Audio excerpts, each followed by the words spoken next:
Long before Mary held her newborn son, before the star shone over Bethlehem, Christ walked among mortals in forms that defied understanding.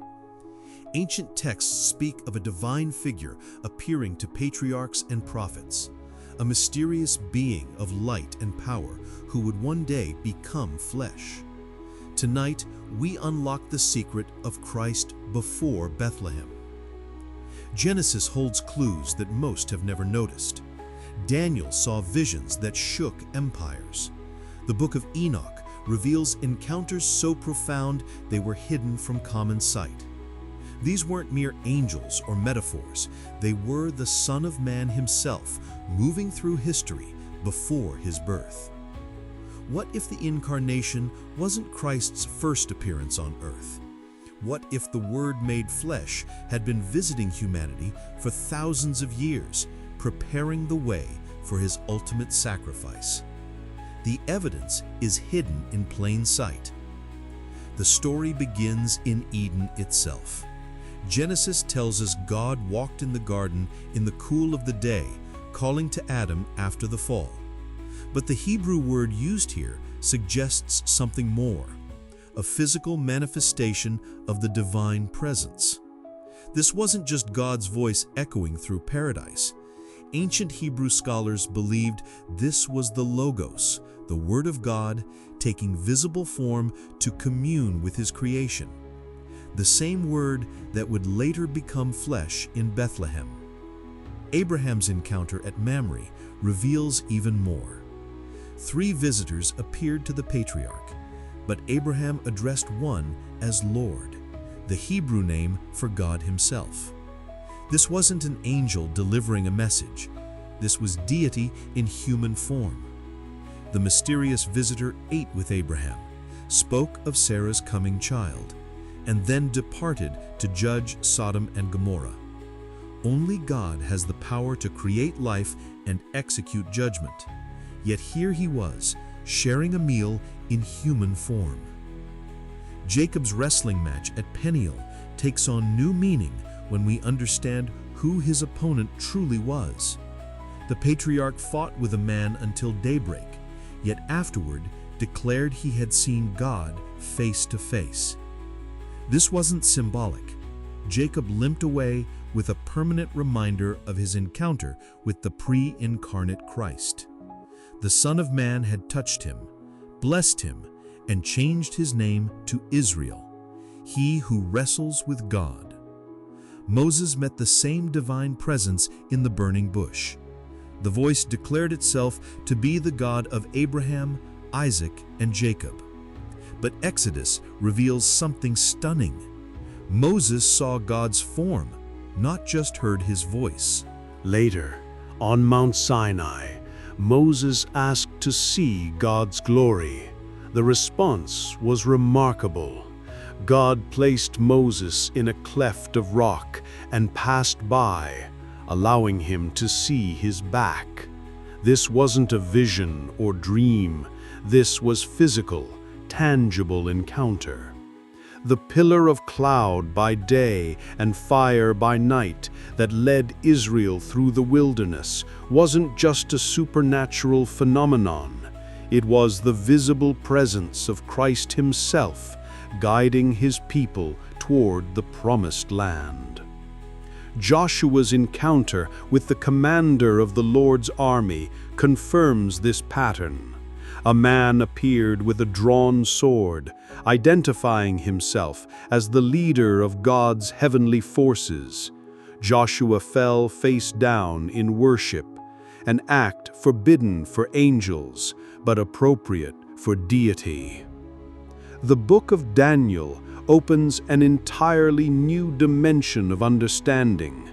The prophet's visions reveal the Son of Man in his pre-incarnate glory, ruling from heaven's throne room before his earthly birth. Daniel saw the Ancient of Days and one like a Son of Man approaching the throne. This wasn't a prophecy of distant future. It was a revelation of eternal reality. The Son had always existed, always reigned, always possessed dominion. The fiery furnace incident takes on deeper meaning when we understand who the fourth man truly was. Nebuchadnezzar saw one like a son of the gods, walking unharmed in the flames with Shadrach, Meshach, and Abednego. This wasn't an angel sent to protect the faithful. This was the Son of Man himself, demonstrating his power over death and destruction, foreshadowing his victory over the grave centuries later. The Book of Enoch, though not canonical, preserves ancient traditions about these pre-incarnate appearances.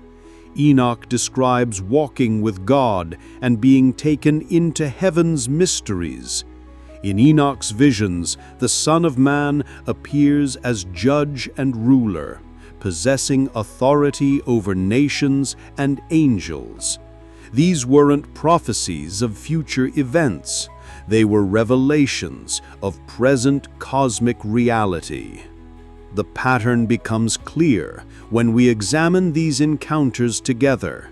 Each appearance involved the same divine figure, one who possessed God's authority, accepted worship, and demonstrated power over nature and nations. Jewish tradition recognized this figure as the Shekinah, the visible presence of God dwelling among his people.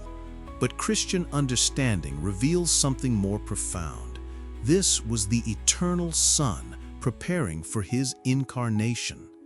The Word existed in the beginning with God, and the Word was God. John's Gospel confirms what these ancient encounters revealed. The Son had always been active in human history. These pre-incarnate appearances weren't random visits. They were strategic interventions at crucial moments in salvation history, establishing covenants, delivering judgment, protecting the faithful. Each encounter prepared humanity for the ultimate revelation. People learned to recognize God's voice, to worship in his presence, to trust in his protection. The incarnation wasn't God's first attempt to reach humanity. It was the culmination of millennia of preparation. The Christmas story takes on new depth when we understand this background. The baby in the manger wasn't a new arrival. He was the eternal Son, finally taking permanent human form. Mary held in her arms the same being who walked with Adam, wrestled with Jacob, and appeared to Moses. The incarnation was the ultimate theophany, God's permanent dwelling among humanity. The disciples' recognition of Jesus as the Son of God wasn't just inspired revelation, it was the fulfillment of ancient expectations. Prophets and patriarchs had met this same divine person throughout history. Paul's encounter on the Damascus Road follows the same pattern as ancient theophanies. The voice, the light, the physical effects, these matched the experiences of Moses, Daniel, and the prophets. The Book of Revelation shows the culmination of this pattern. John sees the Son of Man in his eternal glory, and the description matches Daniel's vision centuries earlier. These weren't separate beings or different manifestations. They were all encounters with the same divine person, the eternal Son who would become incarnate, die for humanity's sins, and rise again. The implications are staggering.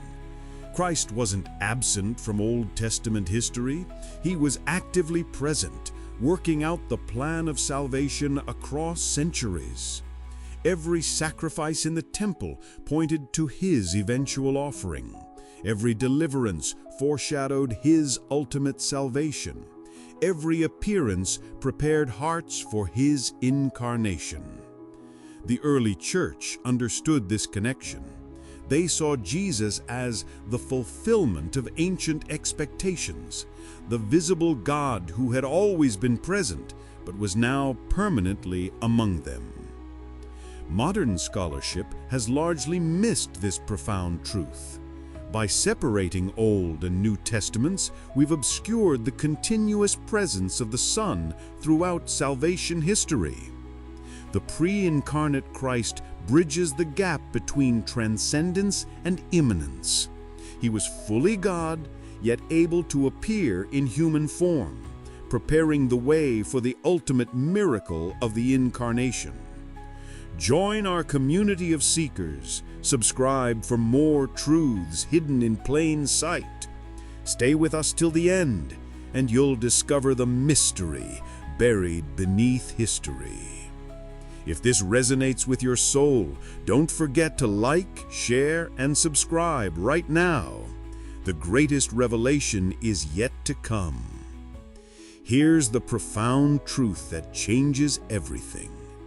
Christmas wasn't God's first visit to earth. It was his decision to stay. Every ancient appearance was temporary, but the incarnation was permanent. The Son of Man who walked with Adam, wrestled with Jacob, and appeared to Moses, finally took flesh to dwell among us forever.